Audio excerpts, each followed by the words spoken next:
Hey, welcome to episode 274 of Awkwardly Awesome Podcast. I'm your host, Jason Freeman, and in today's episode is called An Adventure of Healing. An Adventure of Healing.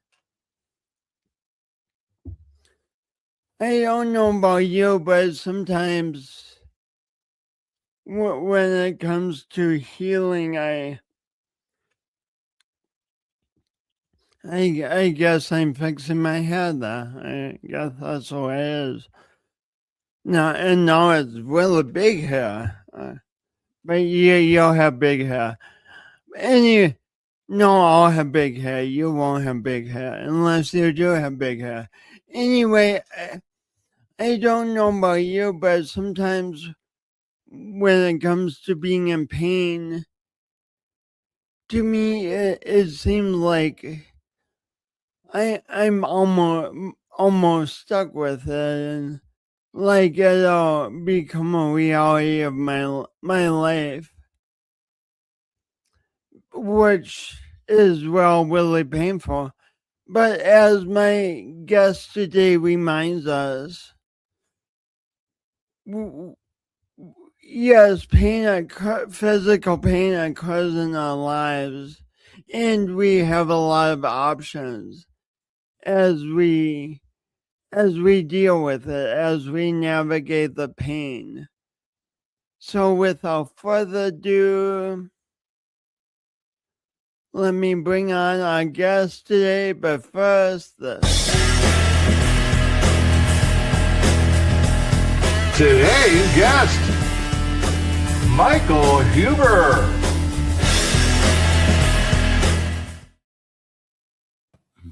Hi.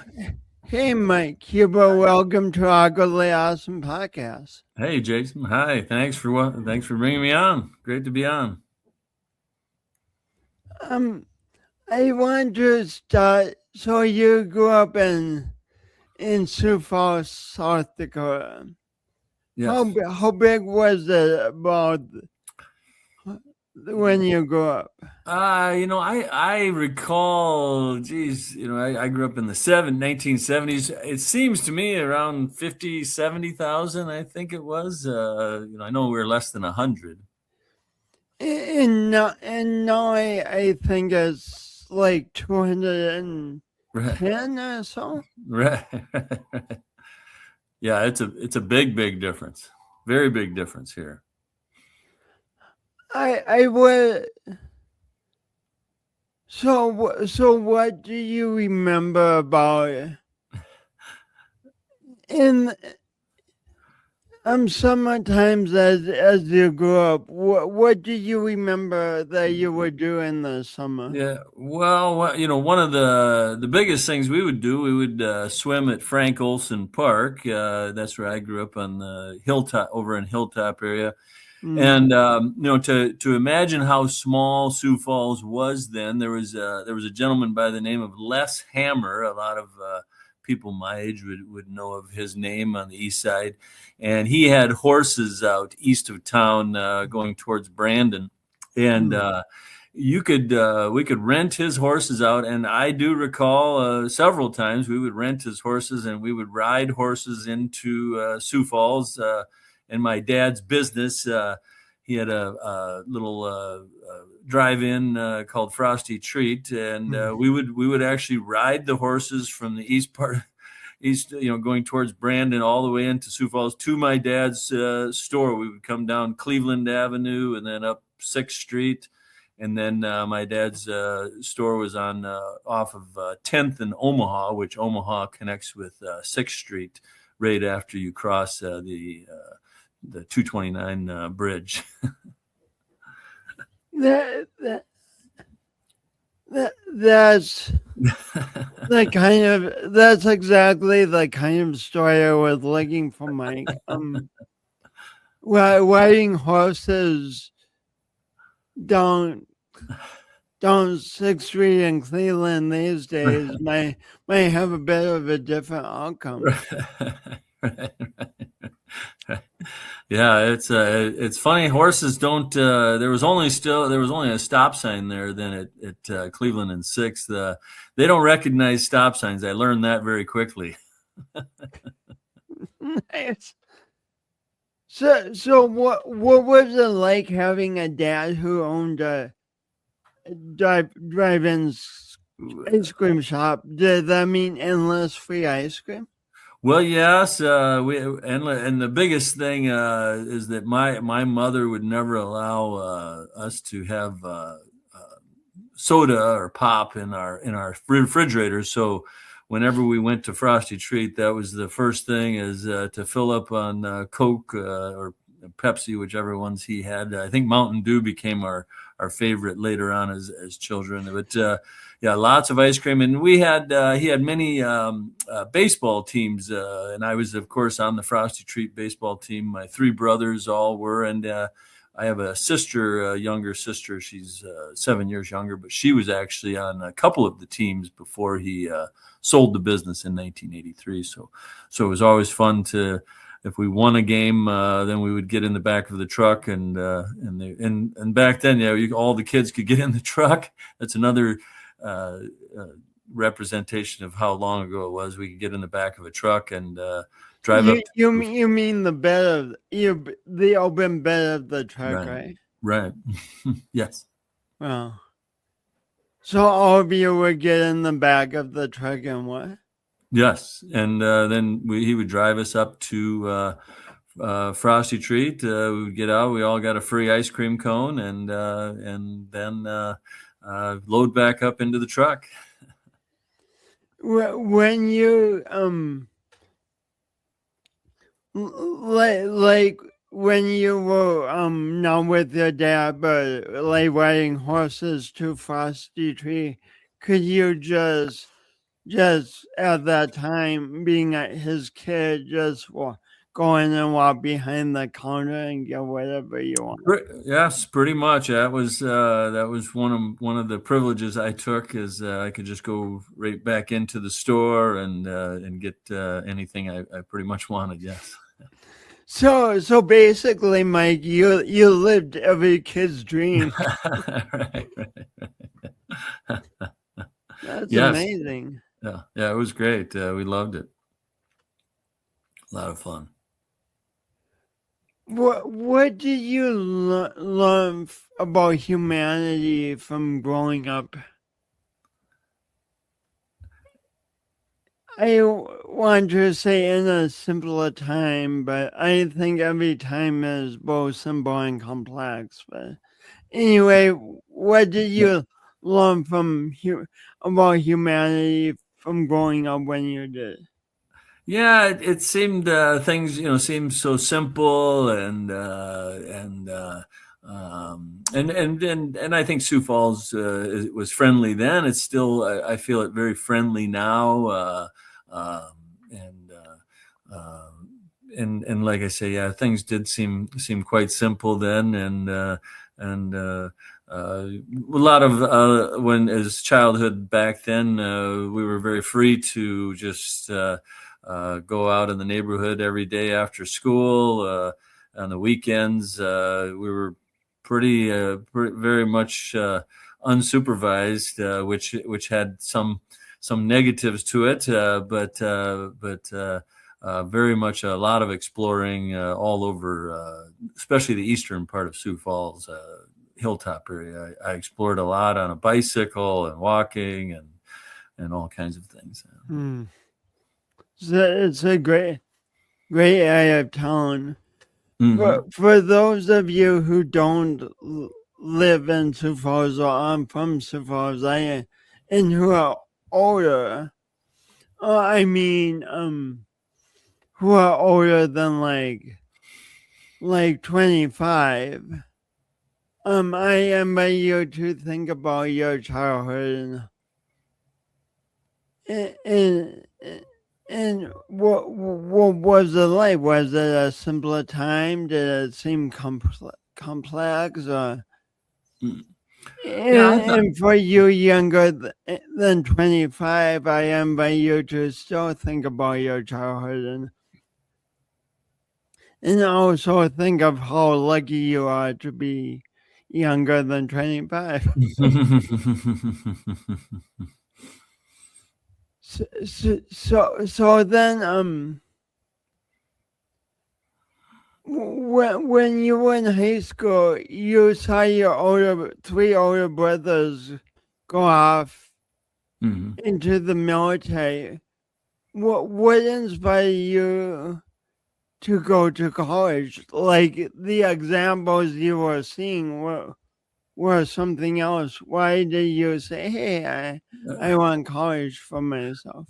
Yeah, my mother had remarried when I was graduated from high school, and so she was then married to an attorney, and he was someone that really felt college or university was pretty important, and it wasn't something that my father was introduced to as a child to go into university. None of his brothers or sisters went to university, so and neither did my mother. So he came along and he said, "Hey, I think you ought to give it a try at a more of a junior university or junior college at University of South Dakota at Springfield, and start out at a smaller school first." And so I thought, well, yeah, I'll give it a try and see, because I wasn't really putting my efforts into high school, so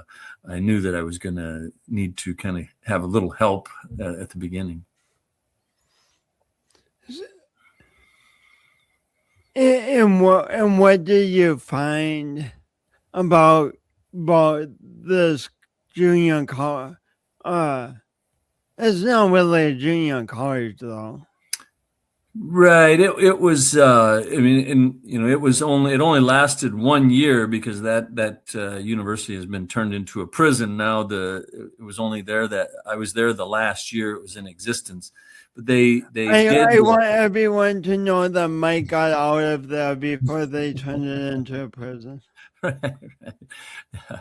Yeah, and so it was more of a technical school. A lot of the people that went to the University of Sioux Falls, or University, I'm sorry, of South Dakota Springfield, were doing a technical program. They had an electrical technician study program. So most people were going that, but then for individuals like myself that wanted to go on to University of South Dakota, I could go there for 2 years and then transfer to Vermilion, the larger university, after 2 years. So that was my original intention until they closed it. So then I went to Marshall, Minnesota for 1 year at Southwest State University. Oh, wow. And I treated that like a junior college. I could have stayed at Marshall for my full 4 years, but I did decide to go to the University of South Dakota my last 2 years and majored in accounting. Well, at what point did you decide that you wanted to go into accounting? Well, I think it was my second year when I was at Marshall. I had a university instructor there that taught accounting that I really liked her. I thought that she was great. And then at another university professor who I also liked, and he was really funny, and so as I got to thinking about if I'm going to go into business, I'd like to have a specific skill, and that was the one skill I could see at that time that would be appropriate in university or in business, because I did like economics, but I thought at the time that, well, I'd probably have to get a master's or a PhD to become an economist. So I thought, well, I only want to be in for 4 years, so I'll just go with accounting. So after college, Mike, did you fall in love with accounting? Like, do you wake up in the morning and go, "Yeah, I get to be an accountant"? Yeah, sadly, it wasn't quite like that. I went to Omaha and worked for a pretty large company, Peter Kiewit, as an accountant there, and I wasn't too thrilled about it, and so I did transfer, and I ended up in the software industry and in installing accounting software. So I was still in accounting, but I wasn't doing the day-to-day accounting. So that was more my preference at that time, is doing the training and installing and helping people over the phone with their accounting software, because I understood the basics of accounting. So a lot of, as someone who's had computer issues before and has called technical service pretty, shall we say, pretty tense. I know that can be kind of a stressful job. Mm-hmm. How do you find to help your clients relax to a point that you could talk them through? Yeah, mostly just reassuring them that we were going to get the problem resolved, and it does take. It took me a long time in training. I did this type of job for almost 10 years. I was with a couple different companies, and the more experience, just the more at ease I felt that I was with people over the phone. And I remember many times going to small places. One I think of is in Redfield, South Dakota. I was installing an accounting system for a small hospital there. And after I left and returned to the office in Omaha, and Monday morning, she called and said she wanted to throw the computer out the window. And she didn't throw the computer out the window. And eventually we worked with her to get it to work. And I had that response many, many times. People wanted to just throw it out the window. They were used to using a hand system, a paper system. And so it was complicated at first, but eventually they all did come along. So Mike, thank you for saving so many computers from being tossed out the window. So, then, one more thing before I want to ask for all your back, but like, how did you come to get into the military, or at what point? Yeah, in university, after my first year in the university, I took a summer job that first year, and I just decided I'm not going to make enough money to be able to to pay off the loans that I was taking off. And back then, the amount of money that I had to take out as loans were much, much less than what students have to do today. But I didn't want to have any debt when I left university. So I joined the Army. Was the one I chose. There was an Army Reserve unit in Sioux Falls. They're a nuclear biological chemical unit. That sounds scary. Yeah. And we mostly would help clean up if there was any type of a chemical usage in a military operation. And they offered the GI Bill to me at that point. So with having three brothers that joined the military, I thought that was a good option for me also. Thank you so much for your service. You're welcome. Thank you.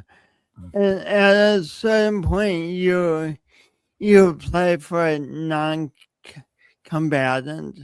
Yes. What is it, and why did you apply? Yeah, at the end of my service, the last year, we did start the operation in Kuwait, and I was concerned at that time that was in 2001. I was concerned at the lead up to that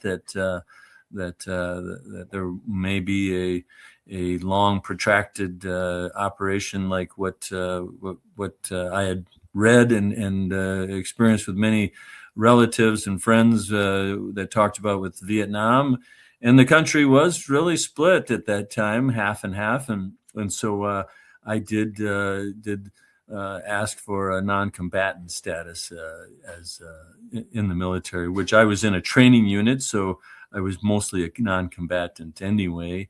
However, I was very concerned about that operation. You said somewhere that applying for that changed your life. How so? Well, yeah, it was kind of one of the first times that I really started to look at the big world out there and see how decisions of other people, of governments, of organizations, how they can affect each of us as individuals, and really became concerned that some of the past decisions we had made as a country in supporting certain types of dictators like Saddam Hussein. We had supported him for decades, and then we all of a sudden decided that we shouldn't have been supporting someone like that because our interests were being intruded on.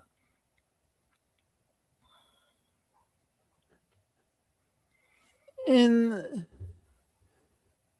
so this kind of some about your career path, but then like there's another part of your story that becomes really interesting. When did you injure your back at 26, or what happened? Yeah, I started to do a lot more physical activities when I was in my 20s than I had done through high school and things. And I had skied when I was younger, but I started skiing more, and I had gone skiing and I had a protruded disc, and saw a chiropractor at the time. And after that treatment from the chiropractor, my back continued to start get worse, and so I ended up having surgery on my lower back, what they call a microdiscectomy. So they do a small incision, remove a portion of the disc that's causing the nerve problem. I couldn't walk anymore, and so after that operation, that cured that problem. I could walk, but I still was having types of back pain after that. So wait. Before your surgery, you could not walk. Correct. I couldn't. I could not walk on my right foot, basically. How long did that last? Well, it was a gradual process. I was working in an office, and I would go to work. I could go into work, but by the end of the day, I couldn't walk on that foot anymore.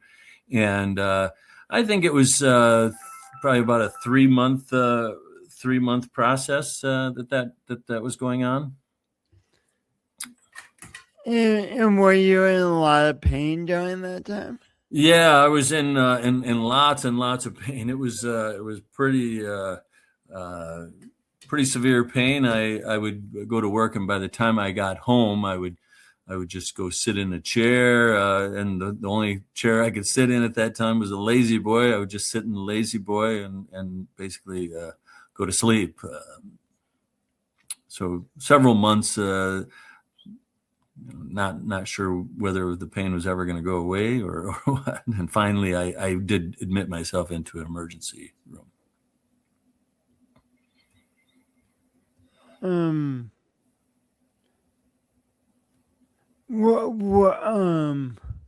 When the option of surgery was proposed, did you embrace it right away, or were you reluctant? Well, that's interesting. You ask.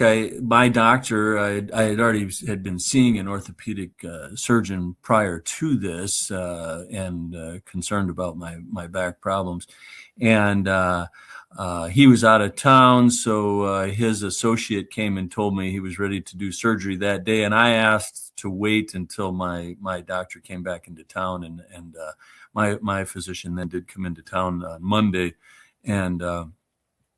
And I asked him what my choices were, and he said, "Yeah, you can wait it out. It may go away in a month, 6 months, a year. I don't know." But he said, "I'm pretty certain that if we do this microdiscectomy, we will cure the problem." And so I said, "Yeah, let's just go ahead." I didn't like the approach of the first physician who said that was my only choice, and so I was more, and maybe part of it was that I knew this other physician. I had worked with him in the past. So you waited a few days, so you have more of a sense of choice. Right. Mm-hmm. Mm-hmm. What happened after surgery? Well, then a few months later, then I pretty much recuperated. The pain that was shooting down the leg was gone, and the foot problem had been relieved. Just as time went on, though, I still had certain back aches. So then I did pursue. That's when I started to pursue other treatments, and someone suggested acupuncture, and the only acupuncturist at that time in South Dakota that I was aware of was up in northern South Dakota. I think I had to drive an hour to 2 hours, and I can't remember the town, but he was actually a chiropractor that did acupuncture. So I went to him to get acupuncture treatments several times. Were you pleased with those results? Well, yeah, enough. I thought, yeah, this is it's doing something. Yeah, I felt that it was, somewhat helping. Yeah, and so then, as I have told you, I then I had decided because of the non-combatant status, I had decided years before that I did want to volunteer to go into a third world country for a peace type work, and so knowing some Asian people, some Chinese people, I decided, well, I think I'll see about doing work over in China, and maybe I can get into a university, medical university where they do acupuncture, which I did. So Mike, you have lived your life mostly South Dakota, a little Nebraska, a little Minnesota, and suddenly you decide to go across the world. Was that an easy choice to make? Yeah, it really was kind of easy at that point in time. I wasn't in a long-term relationship. I had been in one, and that had ended. So I was kind of ready to go see a different part of the world. So it really wasn't too difficult for me. The biggest thing probably was I had some debt that I had to clean up, and so it was kind of nice. I went through a process of cleaning up any debt I had, and it wasn't a whole lot, but I cleaned all that up, and that was probably the most difficult thing for me at that point. I was young enough that like I say, I wasn't married and didn't have children, a lot of obligations. What part of China were you? So I was in the what's named Sichuan. We call it here. We oftentimes call it Szechuan. They pronounce it Sichuan, which is Four Rivers province. and it's where you get that spicy food that a lot of people are familiar with. Yeah, it's so good. Kind of the bread basket of China, they call it. Western. Were you in a town or a city? And I was in a very, very large city. Yes, I was in a city called Chongqing, which is the city that means Chongqing means double happiness. The city of, and it's a very, very large city, extremely large. How many million would you say? It's tens of millions, and before I got there, actually they made Chongqing into a special economic zone, so it included a little wider area around the city, and so I think it was in the 50 million in that large area around there. The city of Chongqing is one of the largest cities in China. It's right where the Yangtze River and another river meet together, and the gorges, the large gorges, where they built a large dam. The Three Gorges Dam is built, so it's a well-known tourist city and very big hub of commerce that comes through all areas of Western China, Southern China, and some of the Northwestern China area. A lot of it goes through Chongqing. So how did you adjust to being in like this huge place where you didn't speak the language, didn't know anyone? Well, and I did go with an organization, the Mennonite group. I went with them, and so they gave us some training. We trained on basic Chinese. They called it survival Chinese, so I could get around with that. I had another colleague that worked with me. Then when they back then, and they may probably still do it now, they had a foreign relations group that kind of took care of our housing and made sure that we were set up in a place. We had a person that would cook for us lunch and dinner 5 days a week and help with our laundry and things. So it was pretty easy once we got to the university, really. Wow. And you fell in love?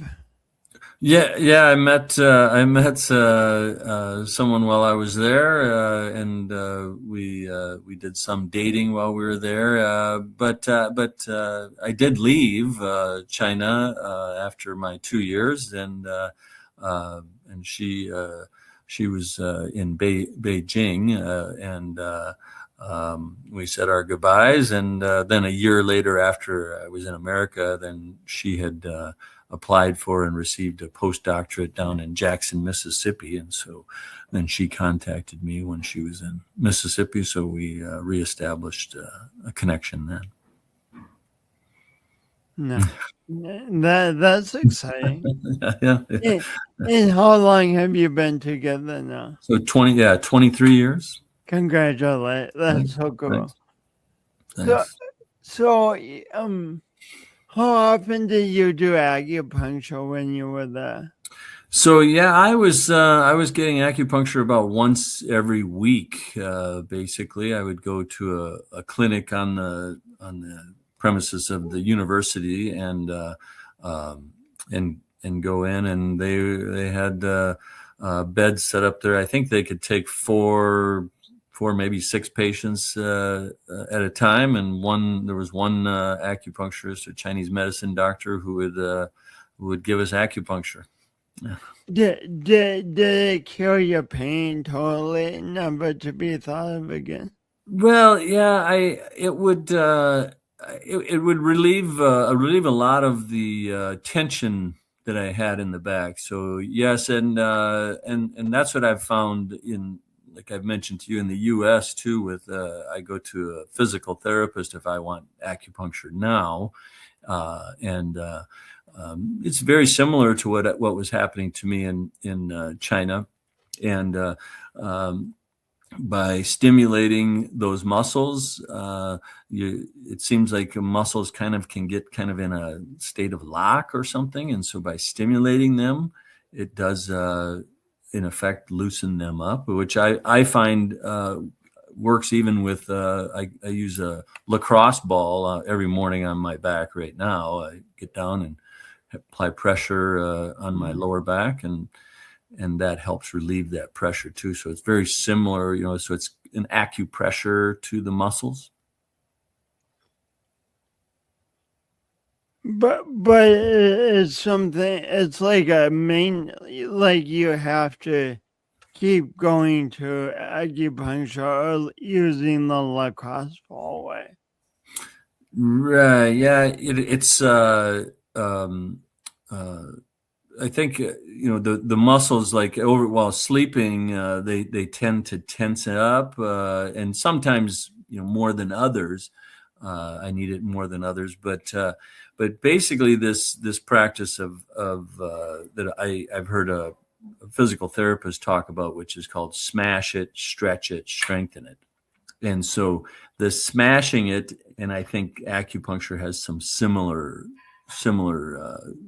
method, is similar in just getting the muscle to react and move normally. Just smashing it seems to get the muscle to just kind of let go a little bit, so it's not gripping on so tight. And so if I do that every morning, then I mostly find that I don't suffer further problems later in the day, because if I don't do it day after day after day, then yes, I will develop lower back pain almost immediately. So your life definitely changed when you moved to China, but it also Right. changed when your wife suggested you both go to a class in Vermont. Right. Was it a pottery class or was it basket weaving? What kind of class did you go to? And that was a hot yoga class in Burlington, Vermont, and yeah, I noticed a big difference in it was a 90-minute. We did 90-minute classes back then with the Bikram style yoga. It was pretty intense, and I noticed a difference almost immediately. What do you think it was about yoga that helped you in a way that other things had not? Yeah, that's a real good question. I think that what I have found with yoga is you're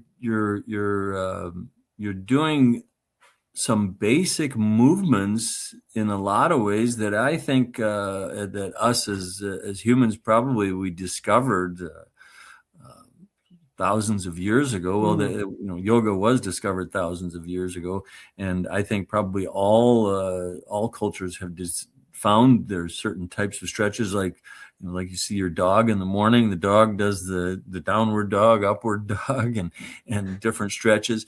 And I think at some point in time we've all had that in our history, and then we just kind of forget to do these basic stretches, and sometimes it's pretty simple. Some of the stretches that you do in yoga, like the upward dog, downward dog, just warrior pose, and going forward, backwards, really makes an enormous difference. 30 minutes of doing that, I think, sometimes is the simplest, easiest thing I can do, but sometimes it's the thing that I still to this day, sometimes I can avoid it for days if I'm busy, if I think I'm too busy.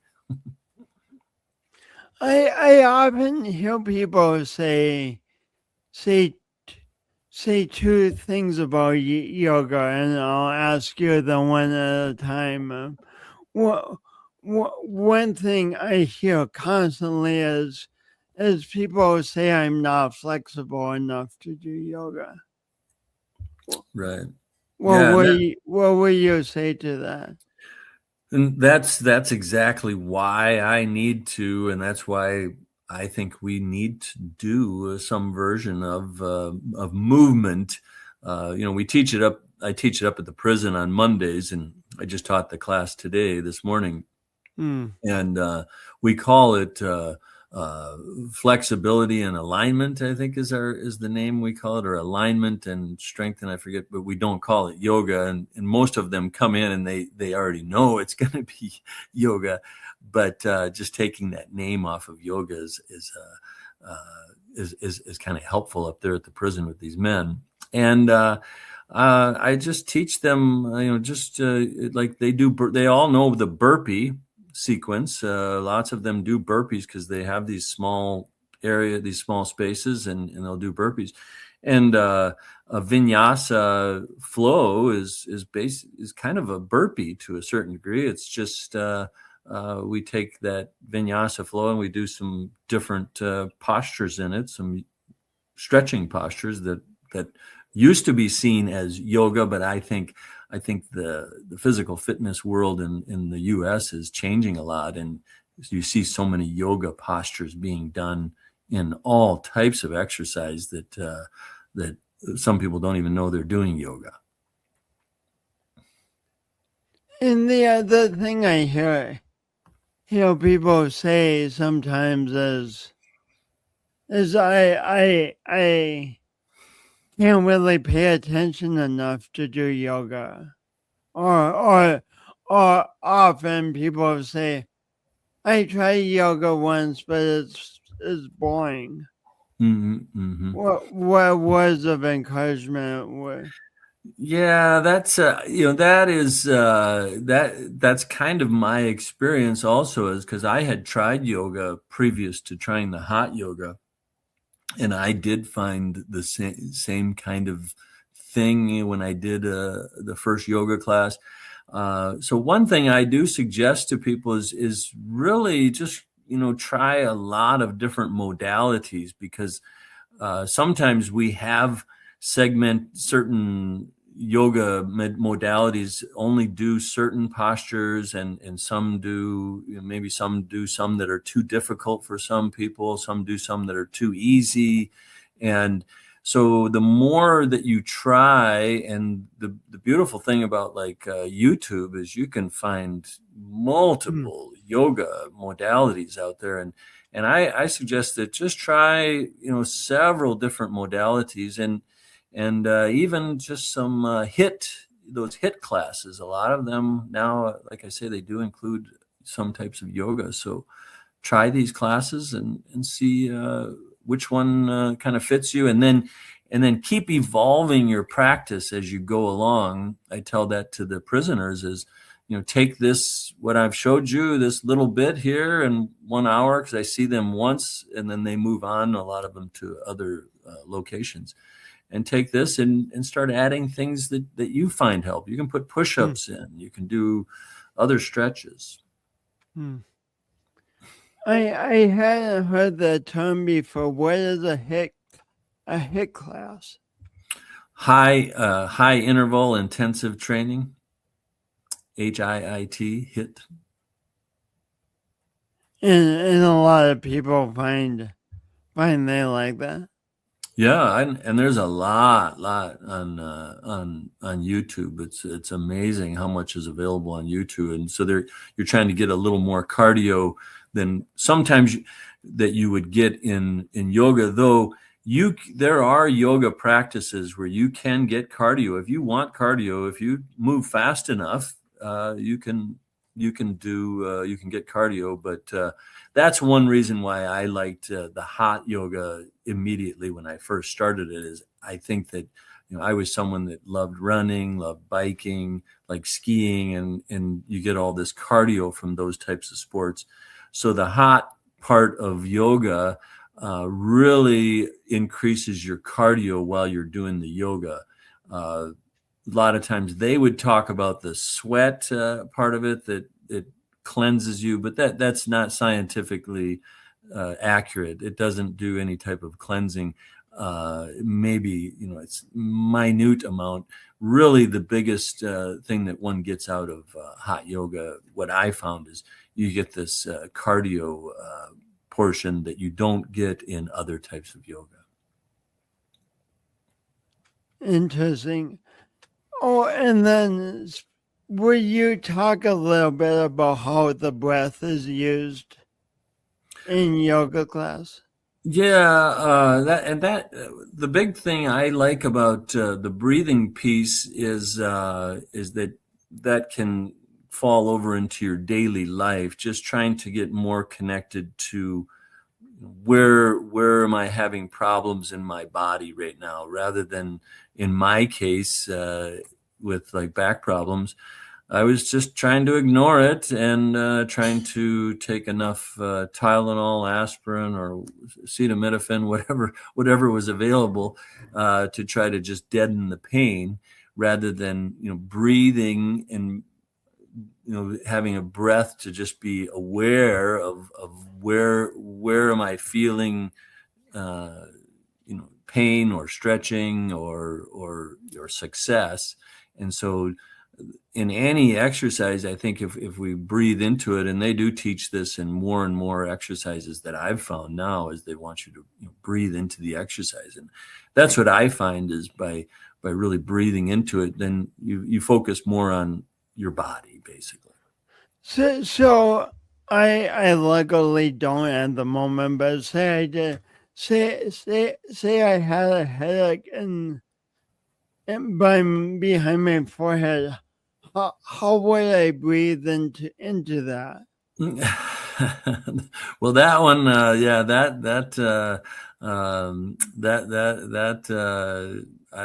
one I don't know as far as breathing into the forehead so much. Okay, I didn't mean to choose an obscure example. No. Say I have stomach pain. How would I breathe into stomach pain? Well, and so we're breathing, and as if I'm doing a sit up, and if it's causing real severe pain, I guess just the breath portion of it, to me, is just making me aware, just slowing down, so I'm not thinking about. Maybe that's what I kind of missed as I was talking about it. So you could do that with the forehead too, I guess, is I'm just breathing to make myself aware, okay, I do have headache, or I do have a stomach ache. And if I'm doing, a certain exercise or posture incorrectly and it's causing more pain, then, I want to be aware of what I'm doing. And so the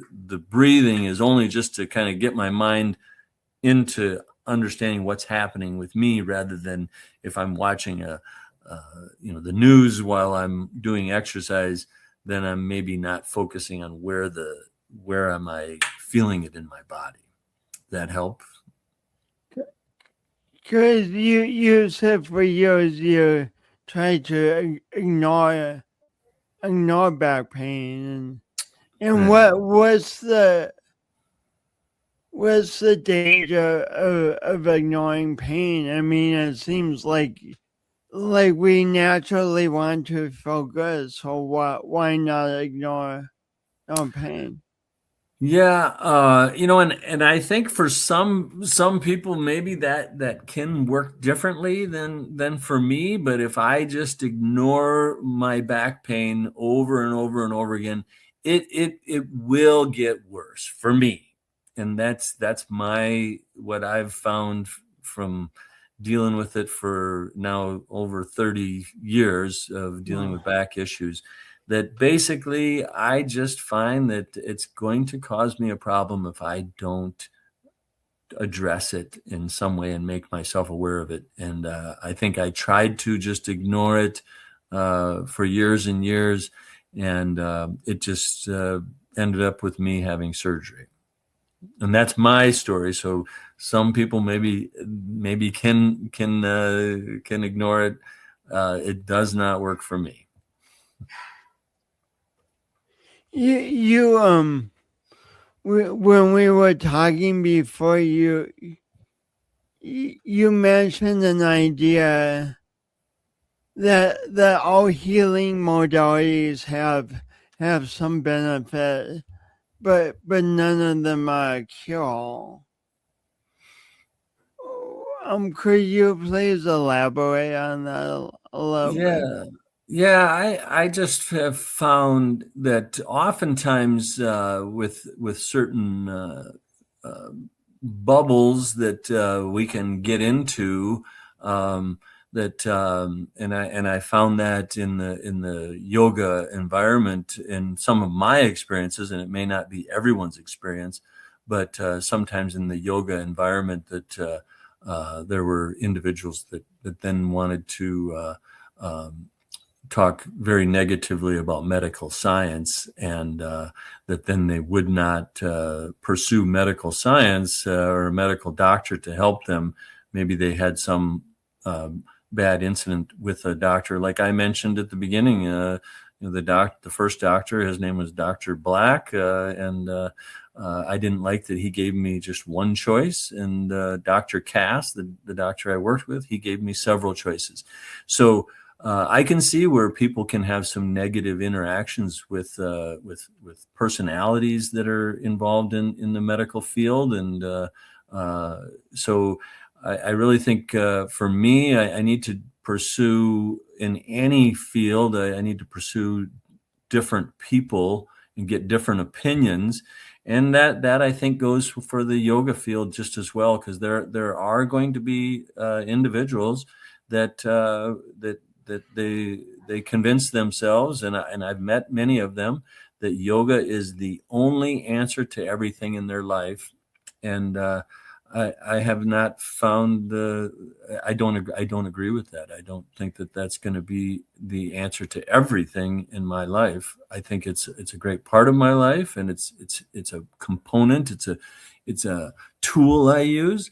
But I also am a firm believer in medical science, and like I mentioned to you, I would go to get acupuncture. I'll go to a physical therapist who's trained in multiple modalities and get acupuncture before I would probably go to a Chinese medicine doctor at this point in time, because I think that a physical therapist understands what it is that the effect that they're truly having on the muscles, on the components in your body with what needles are doing, and sometimes stimulus, versus some Chinese medicine doctors. And I'm not saying all, but some. If someone's watching this and is like, I've experienced this pain for so long, it just seems unending, and I pursued a variety of avenues, and nothing seems to work. What are some small ideas on what they could maybe do next to just broaden their thinking about the possibilities in terms of dealing with the pain? Well, I do think my first suggestion, especially if it's someone that's dealt with pain for many years, and if I were to go back in time and with the pain I had and with the people I've met now, the first people I would go to is a group of physical therapists that I have met. That these are people that they're not restricted by insurance, and then they're also not restricted by just one training that they've had. That most of them in the organization that I've worked with, they have multiple modalities. They've worked with sports medicine. They do acupuncture. They put hands on to help you. They give you some types of movement exercises to work with. So and if it takes to go to several different physical therapists to find the correct one, that would be my other recommendation. Is always trying to get more than one person to give you an opinion on things, because oftentimes we do find that is a human. I think it's kind of a human tendency, is we find something that works, and we get into a routine, and then we continue to use the same thing over and over, and then we need another insight sometimes. And sometimes I find myself thinking, well, I'm going to an expert. I shouldn't doubt or second guess the opinion, but even even with doctors or with anyone, there's a variety of opinions, a variety of approaches, and it doesn't mean that you disrespect someone. Correct. Because you want a different opinion, I guess. Correct. And I think if a doctor has been in practice a long time, and they see you're getting a second opinion, I think they should be very happy you are. And that's how I've approached financial advice that I give to people. Is I want them to go talk to other people to find out maybe someone knows a little bit more about their financial situation than I do. They've worked with more people in that aspect than I have. And so I think a good doctor, a good professional is going to be happy that you're seeing other people, because they want you to get the best care. I love that. A good professional should be happy you're seeing other people because they want you to get the best care. Powerful words. And I wish we could talk for a few more hours, but it's a 1 hour show. So just one last question. In my work and in my book, I talk about the power of doing our imperfect best, and doing our imperfect best. And what it means to me is I envision the best I want to experience in my life, and what I want, and the best I want to offer the world. And then I go for that. And when I make mistakes, I experience obstacles or uncertainties, instead of being stopped by the things, I try to learn from it all and focus again on going towards my best.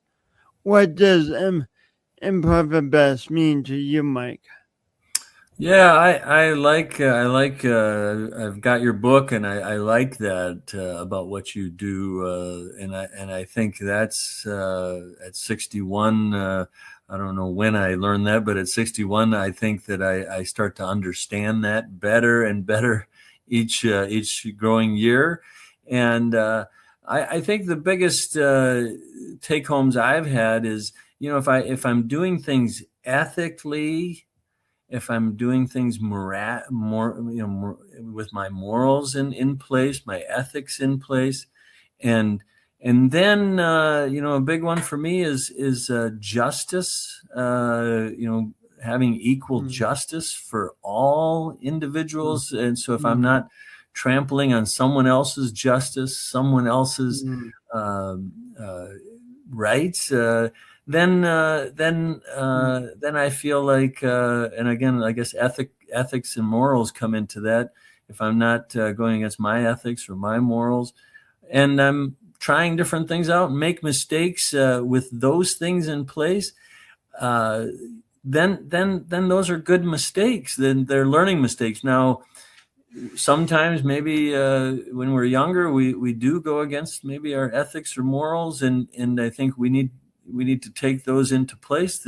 That isn't what I want to do. I was given when I was a child, I was given lunch tickets by a friend of mine that he had stolen from the school somehow, and I went to use one of those lunch tickets at Patrick Henry, and they sent me to the office, and they said, "Well, who did you get those from?" And I told them my friend's name. I thought that he had just given them to me. I didn't really know, but I should have known that he had stolen those, because I knew a little more about him.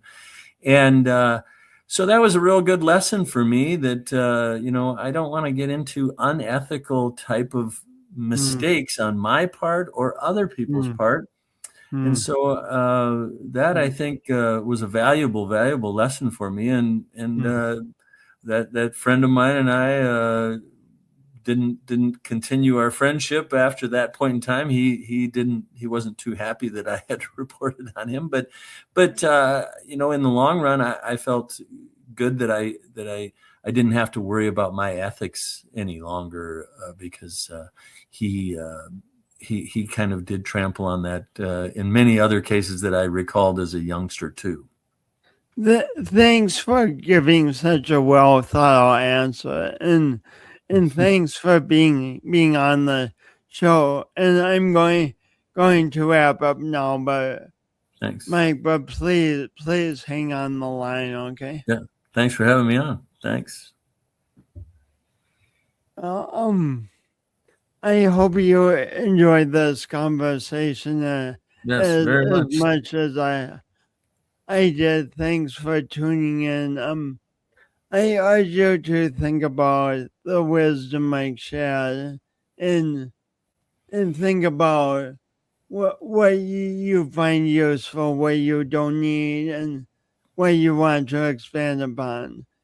And please tune into a future episode next week if possible, or if you're watching this a 1,000 years from now, you'll have to tune into reruns.